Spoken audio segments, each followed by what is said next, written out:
Twelfth physics में derivation series के अंतर्गत आज हम गॉस के नियम से कूलाम के नियम का निगमन करेंगे। ये क्वेश्चन बोर्ड एग्जाम की दृष्टि से काफ़ी महत्वपूर्ण है। ये क्वेश्चन 5 नंबर में आता है।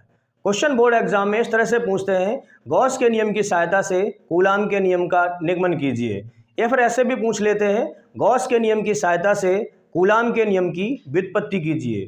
तो इस डेरिवेशन को करने से पहले आपको गॉस की प्रमेय या गॉस का नियम पता होना चाहिए और कूलाम का नियम क्या है वो पता होना चाहिए। सिंपल सा है, गॉस के नियम का आप यूज करें और कूलाम के नियम क्या होता है उसको निकाल दें, यानी अप्लाई करें गॉस का नियम और लास्ट में आ जाए कूलाम का नियम।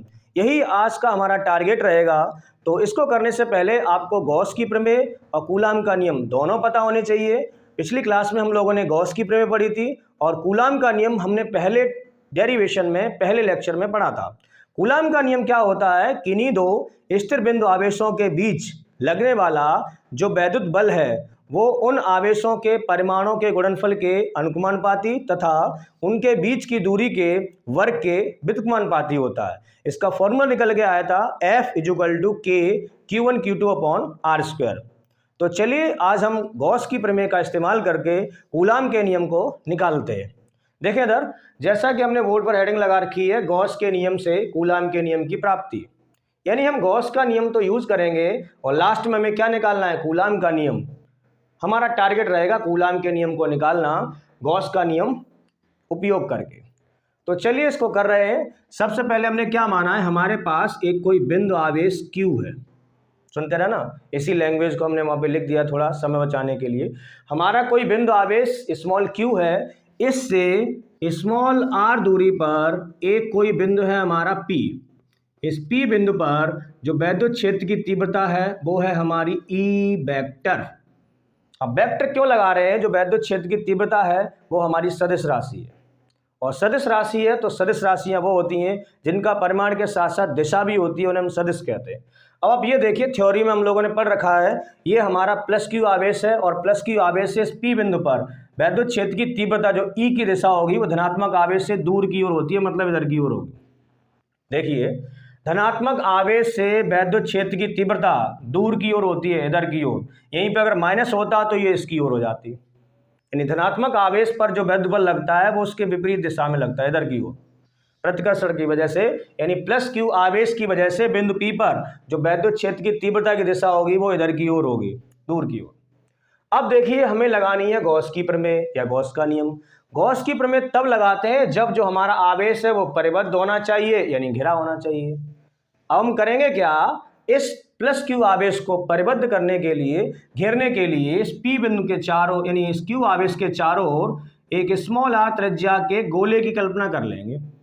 हमने क्या किया है, इस आवेश को घेरने के लिए इसके चारों ओर स्मॉल r त्रिज्या का, ये इसके सेंटर पे है सपोज, स्मॉल r त्रिज्या का एक गोले को बना लिया, एक गोले की कल्पना कर ली। अब इस गोले को हम गॉस के नाम पर ही बोल देते हैं गॉसियन गोला। क्या बोल देते हैं, गॉसियन गोला। अब देखिए, हमें अप्लाई करनी है गॉस की प्रमेय या गॉस का नियम लगाना है। अब गॉस का नियम तो ये कहता है जो हमारा आवेश है वो ऐसी आकृति से परिबद्ध होना चाहिए जिसका हम लोग पृष्ठ क्षेत्रफल जानते हो। अब हमारा ये गोला है तो गोले के संपूर्ण पृष्ठ का क्षेत्रफल हम अगर a मानते हैं तो गोले के संपूर्ण पृष्ठ के क्षेत्रफल का सूत्र होता है मेरा 4πr²। ये गोले के संपूर्ण पृष्ठ का क्षेत्रफल होता है a = 4πr²। अब देखिए, अब हमने क्या किया है, गोले के संपूर्ण पृष्ठ का क्षेत्रफल तो है a, इसके पृष्ठ का छोटा सा भाग ले लिया है, सूक्ष्म खंड, यानी इस क्षेत्रफल का सूक्ष्म खंड या सूक्ष्म अवयव a ले लिया। अब पूरा क्षेत्रफल है हमारा a, अगर हम इसकी बात करें तो इसका क्षेत्रफल हो जाएगा मेरा dA। a का मतलब एरिया और d का मतलब डिफरेंशिएशन को बता रहा है, सूक्ष्म भाग का क्षेत्रफल। dA हमारा सूक्ष्म क्षेत्रफल, और सूक्ष्म क्षेत्रफल अगर हम यहाँ पे बात करें क्षेत्रफल सदिश की, तो क्षेत्रफल सदिश होता है मेरा एरिया वेक्टर, वो हमेशा तल के लंबवत होता है। तो यानी इस क्षेत्रफल की बात करें, dA की बात करें, तो इस P बिंदु पर यहाँ पर इसके लिए जो क्षेत्रफल सदिश होगा उसकी भी दिशा तल के लंबवत, यानी वो भी इस दिशा में होगी। देखिए, अगर मैं क्षेत्रफल की बात करूं तो क्षेत्रफल कैसी राशि है, अदिश।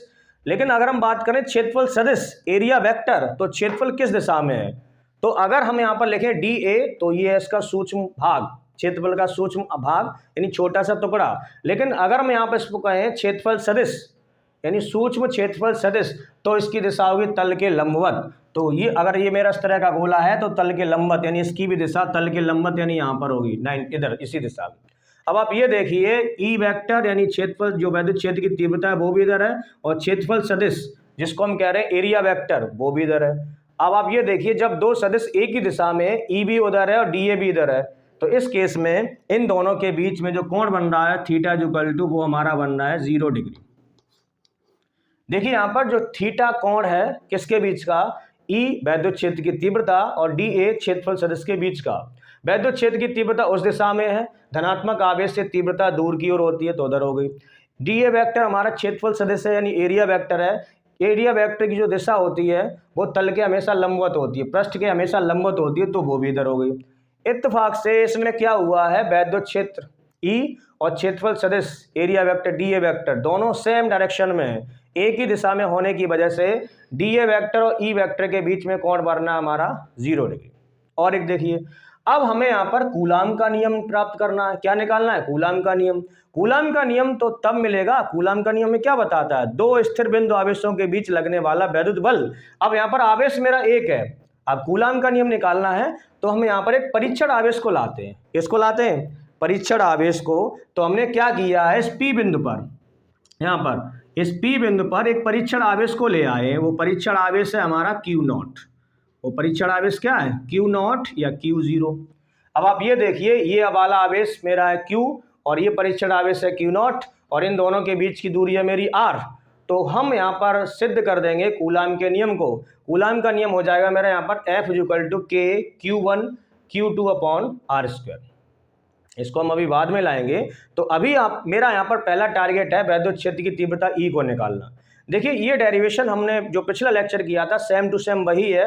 तो पहले हम क्या करेंगे, Q आवेश की वजह से बिंदु P पर जो वैद्युत क्षेत्र की तीव्रता E है वो है तो इस दिशा में, लेकिन कितनी होती है KQ/R²। पहले हम उसको कैलकुलेट करेंगे, फिर हम क्या करेंगे इस P बिंदु पर इस परीक्षण आवेश Q0 को लाएंगे, फिर हम यहाँ पर लगा देंगे वैद्युत क्षेत्र की तीव्रता कितनी होगी, उसकी सहायता से वैद्युत क्षेत्र का सूत्र निकालेंगे तो हमारा कूलाम का नियम अपने आप आ जाएगा।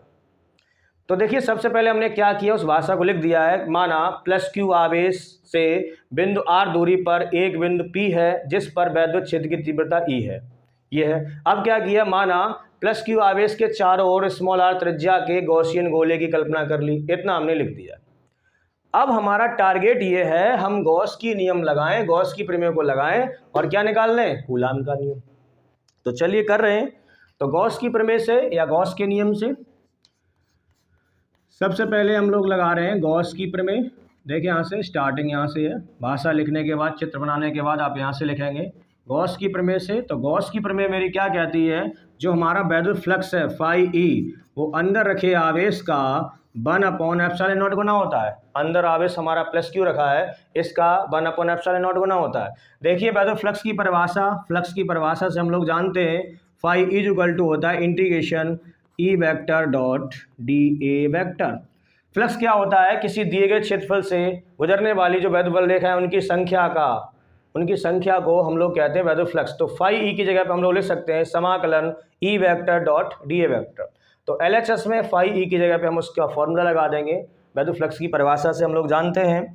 तो यानी फाई ई की जगह मेरा हो जाएगा समाकलन E vector dot d a vector.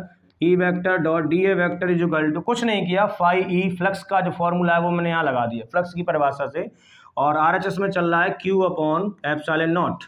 अब देखिए वेक्टर से हम लोग एक फॉर्मूला और जानते हैं, A vector dot B vector is equal to मेरा होता है AB cos थीटा। ये 11th क्लास से हम लोग पढ़ते आए हैं। A vector dot B vector मेरा होता है AB cos थीटा, इसी बेस पर E vector dot d a vector मेरा हो जाएगा EDA cos थीटा। देखिए जब A dot B AB cos theta होता है उसी आधार पर E vector dot d a vector ये बन जाएगा मेरा EDA cos थीटा, और RHS में चल रहा है मेरा Q/ε0। थीटा हमारा कोण है, थीटा जो है हमारा E वेक्टर और डी ए वेक्टर का कोण थीटा 0 है। यहाँ थीटा जो है हमारा E और डी ए के बीच का कोण है। अब E और डी ए के बीच में जो कोण बन रहा है वो हमारा 0 है।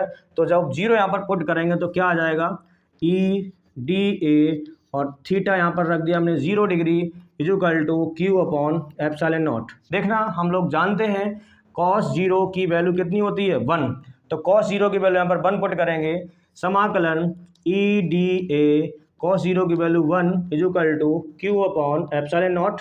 जब 1 का गुणा करेंगे तो कोई फर्क नहीं पड़ेगा, यहाँ बचेगा मेरा e d a equal to q upon epsilon naught. अब इसको देखिए, इसको डाल दिया हमने समीकरण नंबर 1। अब यहाँ देखें, यहाँ पर रुकें थोड़ा। ई है हमारा वैद्युत क्षेत्र की तीव्रता और डी है उस क्षेत्रफल का सूक्ष्म भाग, ये वाला डी ए, ये एरिया। अब यहाँ पर हम कह रहे हैं जो हमारा ई है वैद्युत क्षेत्र की तीव्रता, वो इस गोले के पृष्ठ के प्रत्येक बिंदु पर समान होगी। कैसी होगी? समान। देखिए जो हमारा बिंदु P है, वो बिंदु P इस गोले के केंद्र Q आवेश से समान दूरी पर होगा। चाहे बिंदु P हम यहाँ माने, चाहे यहाँ माने, चाहे यहाँ माने, चाहे यहाँ माने, चाहे यहाँ माने, चाहे यहाँ माने, यानी Q आवेश से बिंदु P जो हमने इस सतह पर यहाँ माना है, वो आप कहीं भी मान लें, यहाँ से लेकर यहाँ तक। वैद्युत क्षेत्र की तीव्रता कितनी होगी वो तो हम अभी आगे निकालेंगे, इसमें निकलने वाली है, लेकिन एक बात तो तय है, वो समान रहेगी। समान का मतलब कांस्टेंट आएगी। क्यों आएगी? दूरी सबके लिए बराबर होगी। हम जानते हैं किसी गोले की सभी त्रिज्याएं बराबर होती हैं, तो कहने का मतलब Q आवेश की वजह से बिंदु P पर जो तीव्रता होगी, वो बिंदु P पृष्ठ पर आप कहीं भी मान लें, सबके लिए R का मान समान होने की वजह से जो हमारी वैद्युत क्षेत्र की तीव्रता है उस पृष्ठ पर सभी जगह एक जैसी आएगी। तो कहने का मतलब यहाँ पर हम लिख सकते हैं जो E है हमारा, ये जो E है हमारा, ये वैद्युत क्षेत्र की तीव्रता, वो हमारा एक समान आएगा या एक समान है। जब एक समान है तो ये समाकलन का रूल है, समाकलन में कांस्टेंट टर्म को हम बाहर निकाल लेते हैं, जो भी अचर पद है उसको हम बाहर निकाल लेते हैं। कारण हमने बता दिया, E क्यों कांस्टेंट रहेगा, सबके लिए R का मान समान होगा। जो तीव्रता हम लोगों ने पहले निकाल चुकी है, किसी बिंदु आवेश की वजह से तीव्रता E इक्वल टू के क्यू अपन आर स्क्वायर होती है। के कांस्टेंट है, Q सबके लिए समान है, R सबके लिए समान जब हो जाएगा तो यानी इसकी वजह से बिंदु P कहीं भी मान लिया पृष्ठ पर, तो वैद्युत क्षेत्र की तीव्रता एक जैसी ही आएगी। एक जैसी आएगी मतलब वो बदलेगी नहीं, इसका मतलब वो एक समान है। एक समान मतलब वो कांस्टेंट है, और कांस्टेंट टर्म को हम अपने समाकलन से बाहर खींच लेते हैं।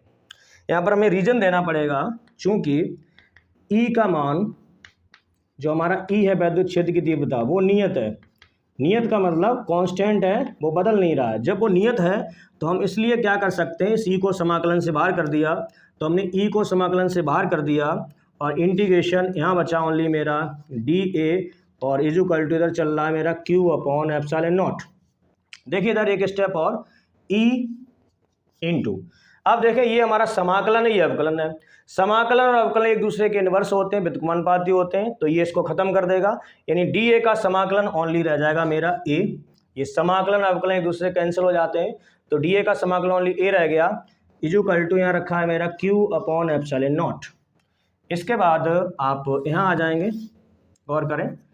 अब देखिए यहाँ पर मेरा E, तो मेरा E इंटू ए है हमारा इस गोले के संपूर्ण पृष्ठ का क्षेत्रफल, और ए का मान कितना हमारा 4 पाई आर स्क्वायर, तो ई के इंटू ए का मान हमने लगाया यहाँ पर 4 पाई आर स्क्वायर, और इजुकल टू आरचेस में चल रहा है मेरा क्यू अपॉन एप्सिलॉन नॉट। अब देखिए 4 पाई आर स्क्वायर गुणा में इधर भेजेंगे भाग में आ जाएगा, तो हमारा क्या बचता है ई इजुकल टू, देखते रहे ना, ई इजुकल टू, ये तो मेरा लिखा है क्यू अपॉन एप्सिलॉन नॉट, ये तो लिखा हुआ है, और इंटू ये गुणा में था मेरा 4 पाई आर स्क्वायर, पक्षांतर करेंगे तो भाग में आ जाएगा 4 पाई आर स्क्वायर। अब देखिए हमने क्या किया है, थोड़ी सी चेंजिंग है यहाँ पर, ई इजुकल टू क्यू अपॉन, देखें इसको मैंने ऐसे लिखा, ये यहाँ पे इंटू 1 मान सकते हैं, इंटू क्यू इंटू 1 या 1 इंटू क्यू एक ही बात है। अब मैंने क्या किया 4 पाई एप्सिलॉन नॉट, यानी इन तीनों को एक साथ कर दिया। हमने क्या किया यहाँ पे 1 अपॉन, ये ऐसे कर दो 1 अपॉन 4 पाई एप्सिलॉन नॉट, कुछ नहीं किया, 4 पाई को एप्सिलॉन नॉट के साथ लिख दिया, और इंटू ये आर स्क्वायर तो आर स्क्वायर। देखिए हमने यहाँ पर कुछ भी नहीं किया है, क्यू को तो क्यू, एप्सिलॉन नॉट तो एप्सिलॉन नॉट, 4 पाई तो 4 पाई, आर स्क्वायर तो आर स्क्वायर। हमने कुछ नहीं ये किया है, इस 4 पाई को एप्सिलॉन नॉट के साथ लिख दिया, तो 4 पाई एप्सिलॉन नॉट हो गया। तो यानी यहाँ देखो मेरा ये आ गया, और ये हम लोग जानते हैं 1 upon 4 pi epsilon not, 1 upon 4 pi epsilon not, ये होता है मेरा कूलम नियतांक, और इसको हम के मानते हैं। तो यानी ये पूरा टर्म ये मेरा 1 अपॉन 4 पाई एप्सिलॉन नॉट, ये वाइट वाला, इसकी जगह हम लोग के लिख सकते हैं। तो हमारा समीकरण आ गया तीव्रता का यहाँ से E इक्वल टू के क्यू अपॉन आर स्क्वायर। तो अब देखिए हमने क्या किया है यहाँ पर, कि वैद्युत क्षेत्र की तीव्रता किसी बिंदु आवेश के कारण बिंदु P पर वैद्युत क्षेत्र की तीव्रता E इक्वल टू मेरी कितनी निकल के आई है, ये निकल के आई है मेरी KQ/R²। अब हमें यहाँ पर पता चले गया बिंदु P पर जो वैद्युत क्षेत्र की तीव्रता है वो हमारी कितनी है, KQ/R²। अब हमें क्या निकालना है, हमें निकालना है कूलाम का नियम। अब कूलाम का नियम निकालने के लिए हम क्या किए हैं, बिंदु P पर एक परीक्षण आवेश Q0 को लाए। परीक्षण आवेश ये बताता है कि यहाँ पर वैद्युत क्षेत्र है कि नहीं है। अब वैद्युत क्षेत्र यहाँ पर कितना बनना है, KQ/R²। तो यानी हम क्या करेंगे, बिंदु P पर एक परीक्षण आवेश Q0 को लाए। जब परीक्षण आवेश किसी वैद्युत क्षेत्र में जब हम किसी आवेश को लाते हैं तो उस पर वैद्युत बल लगता है। क्या लगता है, वैद्युत बल। और कूलाम का नियम वैद्युत बल ही लगाता है। कूलाम का नियम हमें वैद्युत बल ही बताता है। तो अब इसके बाद हमने क्या किया है, इसके बाद आप यहाँ आ जाएंगे, यहाँ पर बस 2 स्टेप और है। हम क्या किए हैं, बिंदु P पर एक परीक्षण आवेश Q0 को लाए हैं। जब हम Q0 को लाएंगे इस परीक्षण आवेश को, तो इस P बिंदु पर जो हमारा वैद्युत क्षेत्र है वो कितना बनना है, KQ/R²। जब किसी वैद्युत क्षेत्र में परीक्षण आवेश को लाएंगे तो उस पर वैद्युत बल लगेगा, हम उसी वैद्युत बल को निकालेंगे, कूलाम का नियम अपने आप आ जाएगा। देखें यहाँ पर हमें लैंग्वेज थोड़ी लिखनी पड़ेगी। माना यहाँ पर, माना बिंदु P पर, माना बिंदु P पर, यानी इस बिंदु P पर एक परीक्षण आवेश, एक परीक्षण आवेश यानी जो टेस्ट चार्ज है हमारा परीक्षण आवेश Q0 लाते हैं। जब Q0 लाएंगे परीक्षण आवेश को, अब यहाँ पर वैद्युत क्षेत्र ऑलरेडी E है, तब परीक्षण आवेश पर, जब हम किसी वैद्युत क्षेत्र में किसी आवेश को लाते हैं तो उस पर वैद्युत बल लगता है। तो वैद्युत बल को निकालेंगे, तब परीक्षण आवेश पर लगने वाला